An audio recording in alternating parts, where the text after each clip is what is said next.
نحمده ونصلي على رسوله الكريم اما بعد فاعوذ باللہ من الشیطان الرجیم بسم اللہ الرحمن الرحیم۔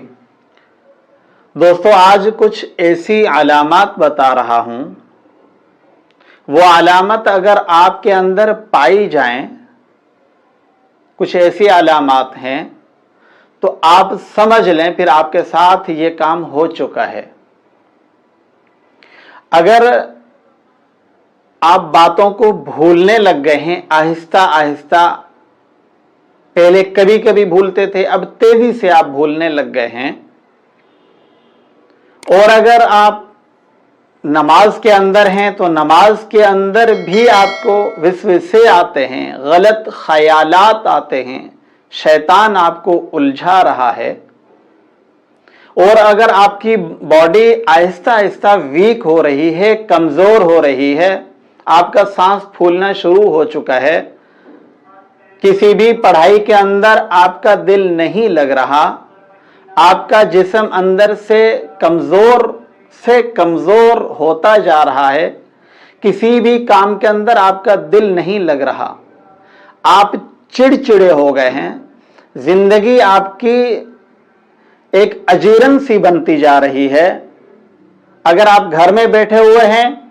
تو گھر کے اندر آپ کو کسی سے بات کرنا اچھا نہیں لگ رہا، اگر آپ کا کوئی کاروبار ہے تو آپ کاروبار کی طرف بالکل آپ کی توجہ نہیں ہے، دھیان نہیں، آپ کوشش بھی کرنا چاہ رہے ہیں مگر آپ وہ کر نہیں پا رہے، تو دوستو یہ علامات ہیں جادو کی، تو آپ سمجھ لیجئے تو آپ کے اوپر جادو ہو چکا ہے، آپ مسحور ہیں، آپ کے اوپر سحر ہو چکا ہے۔ جادو کیا کرتا ہے؟ یک دم کسی کے اوپر اٹیک نہیں کرتا، آہستہ آہستہ آہستہ کام کرتا ہے، تاکہ اگلے کو پتہ بھی نہ چلے، وہ یہ سمجھے کہ کوئی مرض ہے، ایک مرض کا علاج کروا لیا تو اس کو دوسرا شروع ہو چکا ہے، دوسرا کروا لیا تو تیسرا شروع ہو جاتا ہے، غرض ہے کہ نہ اس کو مرض کا پتہ چلتا ہے نہ کسی اور چیز کا پتہ چلتا ہے، دواؤں پر دوائیں کھا رہا ہے اور لیبارٹریوں کے چکر لگا رہا ہے، ڈاکٹروں کے چکر لگا رہا ہے، مگر اسے پتہ نہیں چل پا رہا ہے کیا معاملہ کیا ہے۔ جب آپ کے ساتھ یہ معاملات ہونے لگ جائیں تو آپ سمجھ جائیں آپ مسحور ہو چکے ہیں، آپ کے اوپر سحر کر دیا گیا ہے، آپ کے اوپر جادو کر دیا گیا ہے۔ اب اس جادو سے بچنے کے لیے آپ کیا کریں؟ سب سے آسان اور ایک چھوٹا سا ایک عمل دینے لگا ہوں، ایک مختصر سا ایک عمل دینے لگا ہوں، اس کے کرنے سے انشاءاللہ تعالی ہمیشہ کے لیے آپ کی جان چھوٹ جائے گی، اور ویسے بھی صبح شام پابندی سے اس کو کرنا چاہیے۔ آپ کے پر جادو ہو یا نہ ہو، نظر ہو یا نہ ہو، جنات کا اثر ہو یا نہ ہو، ہر حال میں آپ کو صبح شام یہ جو میں ابھی پڑھائی دینے لگا ہوں آپ کو کرنے چاہیے۔ اس کے کرنے سے آپ بہت سارے گناہوں سے بچ جائیں گے، نظر بد سے آپ بچ جائیں گے، سحر سے آپ بچ جائیں گے، جنات سے آپ بچ جائیں گے، اور ناگہانی آفات سے، اندیکھی پریشانیوں سے آپ بچ جائیں گے،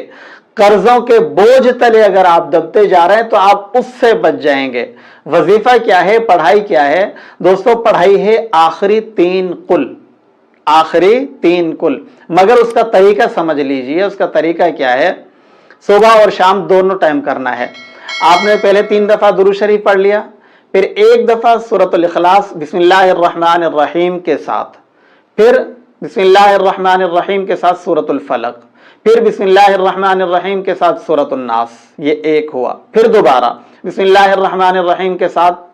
سورۃ الاخلاص، پھر بسم اللہ کے ساتھ سورۃ الفلق، پھر بسم اللہ الرحمن الرحیم کے ساتھ سورۃ الناس، پھر تیسری مرتبہ اسی طریقے سے بسم اللہ کے ساتھ سورہ اخلاص، بسم اللہ کے ساتھ سورۃ الفلق، بسم اللہ کے ساتھ سورۃ الناس، پھر 3 دفعہ درود شریف۔ اس کو پڑھ کے پانی کے اوپر دم کر کے آپ پئیں، ہاتھوں کے اوپر دم کر کے پورے جسم کے اوپر پھیر لیں۔ اگر آپ دیکھیں کہ آپ کے اوپر بہت شدید اٹیک ہے تو پھر پانی کے اوپر دم کریں، دم کر کے اس پانی سے آپ شاور بھی لیں، نہائیں، اس سے غسل کریں، انشاءاللہ تعالی